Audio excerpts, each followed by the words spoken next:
watched that show on television, Medium. I had a girlfriend that got really frustrated with that because she said, well, why isn't she repeating word for word what the person is saying? But someone who's a medium immediately gets that. Or the reason that when a spirit speaks, they may be showing you things, they may be telling you things, they may be showing you symbols that you've learned the meaning of over the decades that you connect with those who have passed over. And so it's not a direct reiteration, because I would have to say, I'm seeing a white cross. Immediately when I see a white cross, that means that this person is extremely religious in the Catholic religion. And so, not Catholic, but I'm sorry, the Christian religion. And so when I see something like that, if I just said, I see a white cross, they would be staring at me. That might not have an immediate impact. They'd wonder, why are you telling me a white cross? When in reality, what they're saying is, I am a Christian. This was important to me. Let them know that. So I would start with, your mother was a Christian. She was very either religious or spiritual. So. Okay. So how long have you, I hate to use the word professionally, but how long have you been doing this, professionally? Professionally, let me explain. Let me go somewhere on this first. Okay. We call this the psychic closet. I was like I said, I just retired. I was a working professional. I have a master's degree. I was head of marketing and public relations at a college. It's not something that you have to separate, if you will, that part of your life. And I really got tired of that. And I decided to become my authentic self. And I will tell you that it did cost me in several ways, professionally, but I wouldn't trade it, because I was able to be true to myself at that point, and to come out and to help people, and to be who I want to be. Probably, as far as professionally, 10 years. I've been reading since I was a child. Telling people things. So, Right. but yeah, as far as professionally, about 10 years. Okay, yeah, because I know a lot of, people have these gifts, their whole life, but they don't actually do it professionally until, like, they're older or whatever, so that's why I hate that term, but, It is so true, and you're exactly right.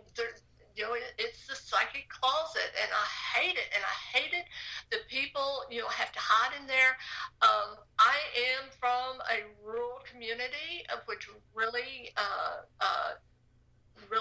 made it a little more difficult, very Bible Belt area. And if you've ever watched, have you ever seen, gosh, I sound like I'm modern culture today, but have you ever seen the movie Practical Magic? A long time ago, yeah. Okay, well, it's kind of like that. That's how people look at you in your community. And then you have people knocking on the door and they're wanting a reading. In fact, the very man that gave me so much grief at the college where I worked, I was sitting there one day and I was really disliking him. And you really shouldn't do that, because that's expending energy in a very negative way. But sometimes it's very difficult not to do that when you're being bullied for whatever reason. You just kind of focus and you stare at the bully. But all of a sudden I got a message, and the message was, do not hate this man, for he will walk a path of tribulation. And then on the end of that, I heard, he will die from the mind. And I'm like, die from the mind? Is this man going to get Parkinson's? I kid you not. 6 months later, his mother passed. And we all went to the funeral. And this older woman came in, and she had a man on each side of her. And I said, well, who is that? And someone said, well, that's his sister. She has Alzheimer's. About 2 weeks after his mother was buried, I was in his office, and he looked up at me with tears in his eyes. And he said, Pat, he said, science cannot tell you if you're going to get Alzheimer's. Science cannot tell you. I will never forget that. That's word for word. And tears were in his eyes, and it floored me, because I realized he was not asking Pat, the employee. He was asking Pat, the science, or the psychic. And so I looked at him, and I could have been cruel at that moment and said, well, no, sir, science can't tell you, but God certainly can. But I did not go that route. I just looked at him and I said, no, sir. I said, science cannot tell, for sure at this point, and just turned around and walked out of the room. So I was able to let go. When I got that message, and I heard my spirit guide say that he would walk a path of tribulation and that he would die from the mind. At that moment, I just let go of everything. It wasn't worth it to me, even though I had been bullied to hang on to that kind of dislike, and it really healed me in that moment. Just to say, okay, these are his problems; they are not mine. And I just want to say to everyone out there who does have gifts, I understand if you do stay in the closet, because it is so hard. In fact, down through history, being the other, as it was called, or is called, it can be costly. But you have to ask yourself, do you want to be someone that you aren't, or someone that doesn't make you whole? And that was the question I asked myself. And at that point, it was like, I don't care. I'm going to be my authentic self. So to those of you out there, who are thinking of maybe revealing your gifts, my recommendation would be to do it, because that is the one regret that I now have, is that I just didn't embrace this fully and make it public and say, this is my path. This is what I stand for. These are my experiences. And I ask that you respect me and those experiences as I respect you and yours. Right. Well, I think the whole field is like that in particular, though, because I know I basically had paranormal experiences my entire life, but I never really talked about it until, I started getting into this, over the past 5 years, because basically people are very judgmental.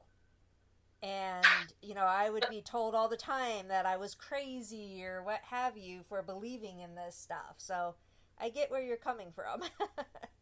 Well, and it can be even one step worse than that. I was actually on this individual that I was talking about earlier. He looked me straight in the eye and he said, well, it's not me going to hell. And I'm like, oh my gosh, who gave you the keys to the kingdom? Yeah. I have no idea where some people get this. I guess where I'm such a universalist, and I believe that there are so many ways to divine energy, and that God loves us. In fact, even the New Testament tries to tell people, let go of the old. Let go of the Old Testament in many ways. Find love in your heart. Look at Jesus and the love that he had. Look at Buddha. He gave up being a prince to go into the masses, to have a meaningful life, to follow God's word.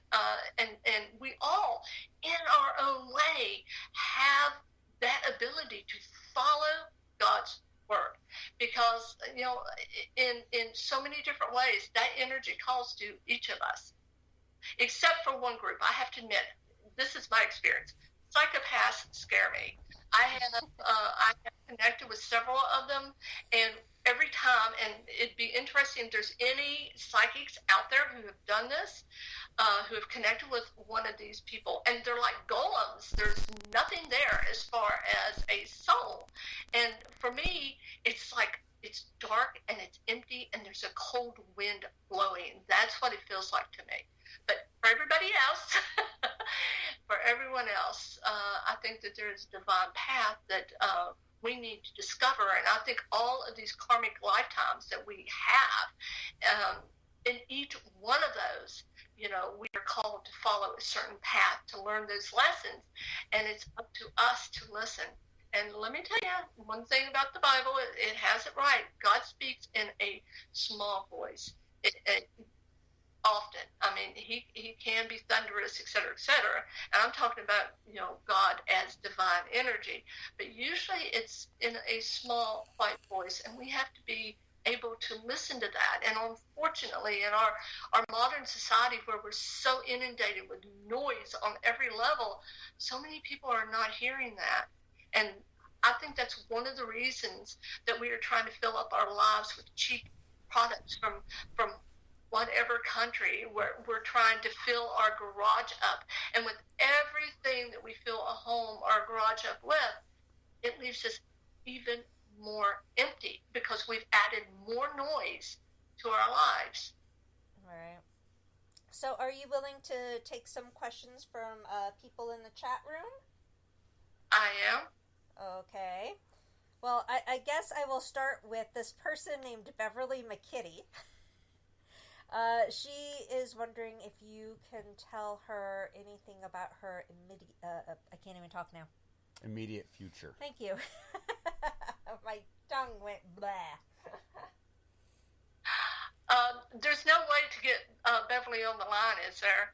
Actually, there is. If you want to give me a second, I can actually call her in. Just have her come in the room. She is actually my mother, so hold on. You're going to have to hold on for a while. Well, she can hear us. I just don't know how delayed the show is. When we talk, there is a delay for our listeners. So She still hasn't made it to the hallway. She still hasn't made it to the hallway. She lives with us, so... If she was someone who had crossed over, you would be drawing her energy. The fact that she's your mother, you're still drawing her energy. She's a living soul. It makes it much easier if I'm connected to an energy. Right. Well, she's on her way, slowly but surely. All right. She's almost made it to the hallway. She's almost made it to the hallway. We pick on her a lot. We love her, but we pick on her a lot. That's why she is long-suffering but loving. Well, that's what happens when your mother moves in with you. There's... I do know how that is. I actually took care of my mother until she passed, about 10 years. All right. So it's wonderful, though, that you are able to have that time with her. Yeah. Well, she is here. We're going to try to put the mic more over to her so you can kind of talk to her. Hello. Hello. How are you? Doing good. Well, I have to ask, which avenue of your life are you interested in? Are you interested in health or Yes. home? Yes. Health. I knew that. Okay. All right. I can tell you that over this year, you're going to have some health issues that have already started. And the good thing that I'm not seeing is anything horrible. I'm not seeing the kind of markers that I would have where I would say, get thee to a doctor right away. But, your energy is it's already started to seem a little lower than it may have. You definitely, this is the kind of energy that I would say you need to stay in contact with your doctor. I will tell you, too, that you could actually help your diet a little bit, which may help you a little, some. Diet is very, very important, especially for energy. I would recommend, definitely putting more grains into your life. And I shouldn't say grains, nuts and that sort of thing, where you're getting some really good oils, fats. But I am not a doctor, and I preface this by saying I am not a doctor. Go see your doctor, and don't sue me. But yeah, that's what I'm saying.